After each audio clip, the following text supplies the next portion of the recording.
Welcome everyone to the next video in my YouTube series. So today we're going to go over how to build your model from scratch, right? So this is going to be catered to more beginner traders, but it can also be for more intermediate traders, anyone who doesn't really understand or have a good idea of what their model is going to be, what they're looking for every single day in trading, right? This video is going to kind of help you get a sort of guideline and have a sort of idea of what the process of making a model should look like, what you should be including, and overall just how to go from A to Z, how to get from nowhere to having a good model to where you can consistently get payouts, right? So this is how you build your model from scratch. First things first, this is the most important thing, this first part here. Every single trader will be different, right? Every single trader is slightly different, right? You could trade the exact same model as someone else. However, you might see a trade in a different light, or you might take the higher risk to reward trade, right? There might be a more risky trade for high risk to reward. Some people may take it, some people may not, right? Not everyone's going to have the exact same P&L, exact same trades, right? Some people may hold longer, some people will take their base hit and go home, right? Everyone's different, right? So at the end of the day, your model is really up to you, right? Be open to guidance. So this is what I'm going to say. Be open to guidance from others, but at the end of the day, it's you who's pressing the button. It's you who's choosing the trades, right? So at the end of the day, you have to figure out what a good trade looks like to you based off of your data and your experience, right? So every single person is going to be different. This video is not going to be, oh, if you have this, this, and this, it's going to be instant profitable model, right? No, you have to cater to your own beliefs and your ideas, right? Which makes this video a really difficult video to make. I had to brainstorm a lot of this, and it's very different for each individual person, right? Some people can just pick up one model from someone else and trade it basically the same, maybe make a few tweaks, right? And they're profitable just like that. Others may need, more support, more guidance, maybe some more concepts, right? Maybe they'll tweak the model even more. Maybe they'll use the model to make a new model, or something like that. So at the end of the day, it's you who's pressing the button. It's you who has to determine whether or not the trades that you're taking is good or not. So also, this also goes into don't compare yourself to others, right?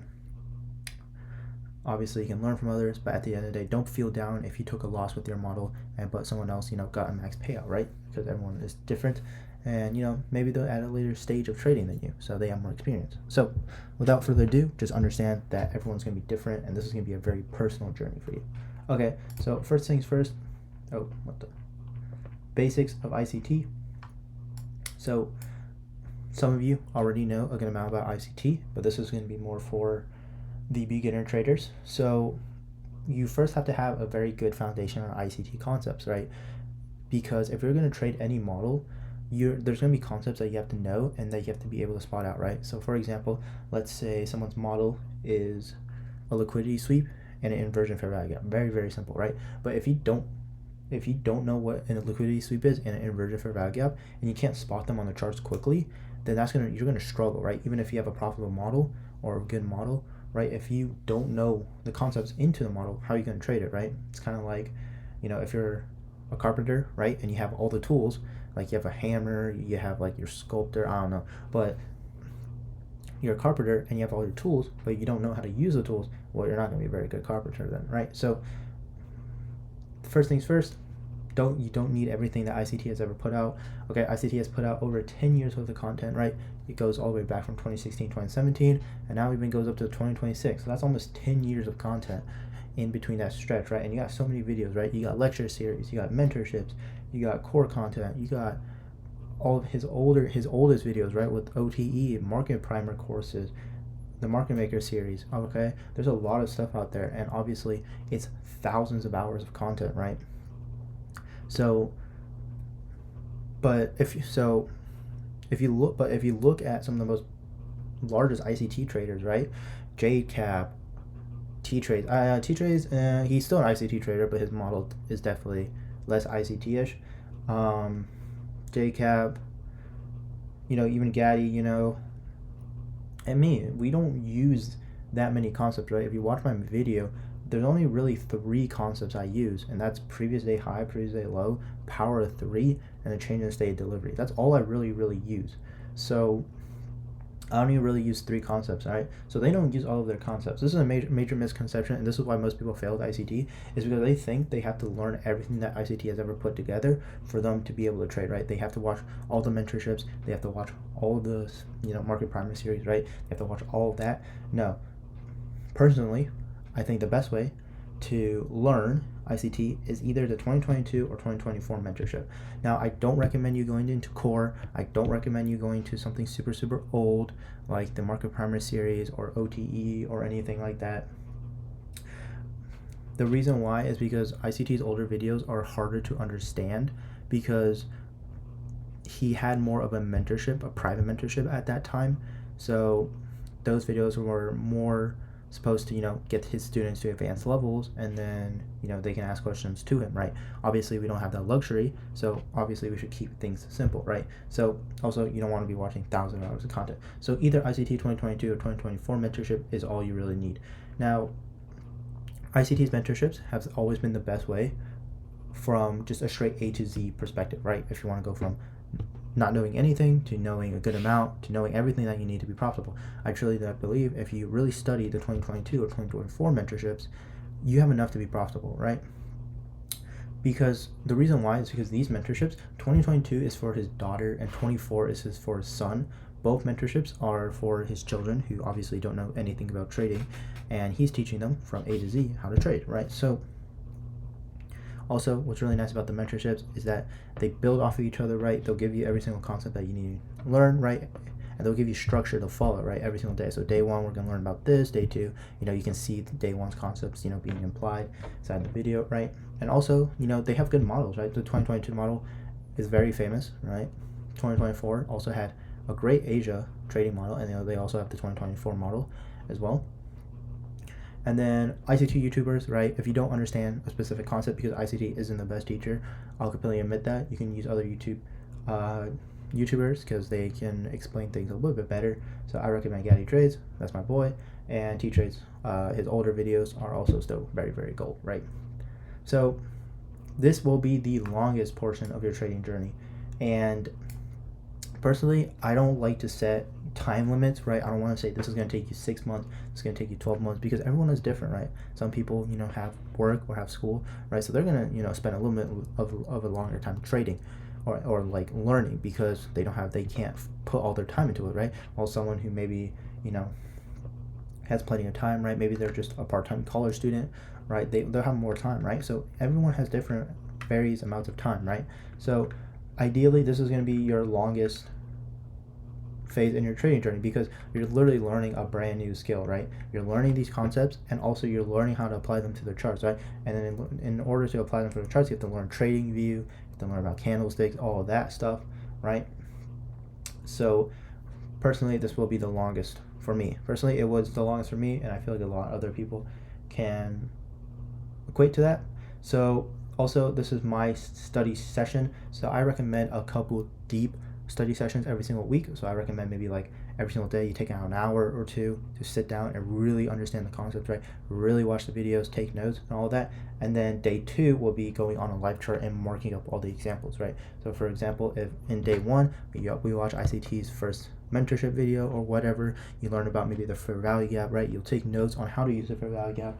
You'll write what ICT says about the fair value gap, and you'll understand everything that you need to know about the fair value gap. Then day 2, you hop on TradingView, you mark out your fair value gaps, you see how a price reacts with them, and you kind of cross-reference between what happens in price and what should happen in your notes, right? And in theory, they should line up decently, right?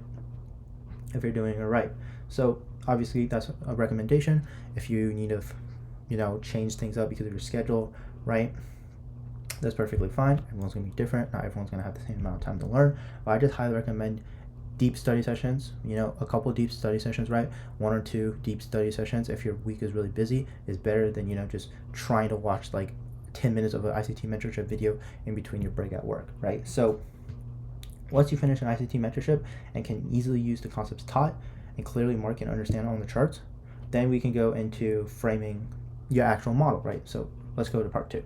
So part 2 is framing a foundational model. So this will not be your final model. So this could be your final model, but basically what you're trying to do is find a model in which you already know really, really well, or a model that with the concepts that you've learned in part 1 in your educational phase, you can easily follow those rules, right? A model is just using specific rules with specific concepts, right? So first things first, you want to find what is your bread and butter, what is a model that you know or that you can easily understand, right? So what's really nice about the mentorships on ICT 2022 and 2024, they give you models to work with, right? So when you're going through that mentorship, you are also learning a model, right? So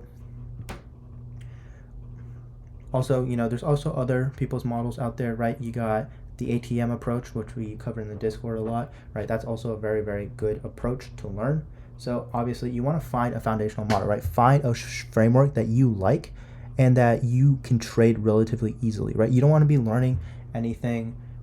You don't want to be relearning a bunch of other stuff, right? Learning a brand new stuff during this time. You just want to be focusing on executing on a certain model, right? This is just like training wheels, right? If you think about training wheels, right, you're not going to use them forever, but they're very important to start learning on how to ride a bike, right? So with this foundational model, you want to start trading it, right? This is where you actually start, putting in the work, sitting down at your desk and taking paper trades, right, and trading the model, right? And over time, as you trade more and more, you'll start to realize, your weaknesses through journaling, right? You'll start to realize your weaknesses, things that you may not like, things that you do like, maybe things that need to change, right? That's why you have to journal, right? And this is the hardest thing to kind of explain because I don't know what's going to be in your journal, right? But what you really want to focus on is what is going right and what is going wrong, and journal what do you like and what do you not like, because with that data we can start going into part 3, which is refinement and personalization. Now this can vary between trader, right? Some traders may just have trade their foundational model right, and they might just make 1 or 2 small tweaks and they like it a lot and they just start trading it for the rest of their trading career, right? Some other people may strip apart the model more than others, right, and they add more their concepts that they like, right? So it's really dependent on how much do you like your foundational model, right? If you're perfectly fine trading an ICT 2022 model, maybe you'll just switch out the market structure shift and fair value gap with an order block and call it a day, right? Or some other people be like, okay, I like the liquidity sweep, I don't really like the market structure shift and fair value gap, I'll just I'll substitute it with maybe like a liquidity sweep into a fair value gap with an inversion, right? So as you can see, some people will be very, very simple, right? They'll just make 1 or 2 tweaks. Other people may just completely strip apart the model, maybe keep 1 or 2 things, but completely change the rest, right? So this is going to be something that's really up to you. This is probably going to be the most personal time, right? Because at this point, you understand your foundational model enough to where you know what you like and what you don't like, what you need to fix and what you don't need to fix, and you have the knowledge to the point where you can actually start, you have the knowledge of the concepts that you can start adding into without hindering your process too much, because you already know how to mark out the stuff, right? Going back to that 2022 mentorship example, for example, if you watch 2022, you'll know what fair value gap is, right? So maybe you'll replace a liquidity sweep with a fair value gap, right? And it'll be very quick and simple to do that, right? And basically you'll know how to trade it immediately, right? So personally, I changed my model a lot compared to it. So I used to trade ICT's 30-second model, and then I try to combine it with Power 3, Gaddy's models, and stuff like that. So for me, this is what I consider the 3-part setup into a model, right? So 3 parts of a model. Obviously this is very general, right? Your model may be different, but generally each model has these 3 parts, right? So higher time frame bias versus direction. So you're picking on whether you should go long or short, right? And you don't have to trade with a bias. ICT has said multiple times that you do not need to trade with a bias, right? If you don't want to trade with a bias, you can read intraday price action to play ping pong with price. So sometimes price will be weaker, sometimes price will be stronger. You can long and short both of that, right? But generally it's picking which side of the market is higher probability on the higher time frames, right? Higher time frames usually goes around 15, 1 hour, right? But it really depends up to you on how you determine bias with your experience, right? Second, entry model, right? So what gets you into a trade? Personally, for me, it's an order block or change of say delivery, right? it's very simple. This is probably the most simple part of your model, in my opinion, right? Does not have to be complicated. You don't need like 20 different PD arrays, right? You can just focus on 1 or 2 bread and butter PD arrays, right, for you to get your entry model through. And then obviously number 3, risk management, right? So obviously people risk management different, right?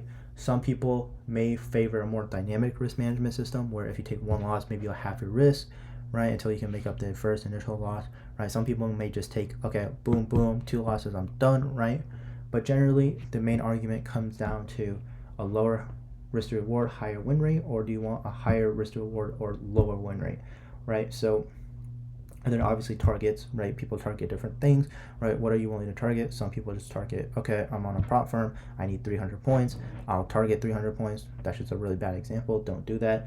But, or other people will be like, okay, I'll just target session liquidity, right? I'll target Asia, London, and New York highs, right? Some other people are like, okay, I'm gonna aim for a home run, right? I'm gonna target previous week's high, previous week's low, and just hold that shit to my target, right? So obviously all of this is very, very different. So the last thing that you want to do is forward test your model, right? So this will be a consistent cycle of trading and refining, right? That was it for me. Once you have your foundational model, you tweak, you trade. Once you trade, you journal, you find the things that you don't like, you tweak again, trade again, journal again, tweak, right? It's a constant cycle, right? Some people will have a very short cycle, right? They'll trade a model, tweak a little bit, go back to trading, they really like it. That's how they make their model. For me, it took me around, I would guess, half a year to really tweak my model to perfection. But at this point, you should have been live testing for a while now. And at this point, you should know yourself, right? You should know what concepts you like. You should know what you're looking for every single day, right? And you can easily point out winning trades, right? So at this point, I would go for 1 or 2 cheap evals to kind of test, right, how your psychology holds up when you actually have money on the line, right? A couple cheap evals, a couple, cheap $49 Apex evals, right? Maybe 1 or 2 Apex evals with with the activation fee, because if you do that, so it could be like an Apex, 2 Apex 50K end of day drawdown accounts, right? They don't have any activation fees, so if you blow them, it's less expensive, right? So at this point, you should be really testing, do you have your model down? And once you can pass a couple evals, that's where the snowball effect comes in. You can pass a couple evals, then you get a couple fundeds. With a couple fundeds, then you're getting into like a 2K payout every other week or something like that, and then you go for more evals, more funded, and then eventually you have a ton of capital to trade with. So that's basically it. This is a very hard video for me to really explain, right? All of this was really brainstormed. It took me a lot of time to actually think about all of this because everyone's model building is very, very different. And this is the one thing you want to take away. It's your personal journey. You want to be open to advice, right? But at the end of the day, it's your model. It's your model that you're following. It's the rules that you are following, not anyone else that's following, right? And at the end of the day, it's you who's pressing the buttons and making the model, right? Someone could give you a model, you might change it, right? But at the end of the day, it's really up to you. And that's the last thing that I want to say before I end this video. So at the end of the day, it's up to you. You make the rules. You're going to press the button. You're going to get into the trades. And it's going to be and it's at the end, your journey, right? So that's basically all I have to cover for today. And other than that, I'll see you guys next time. Peace.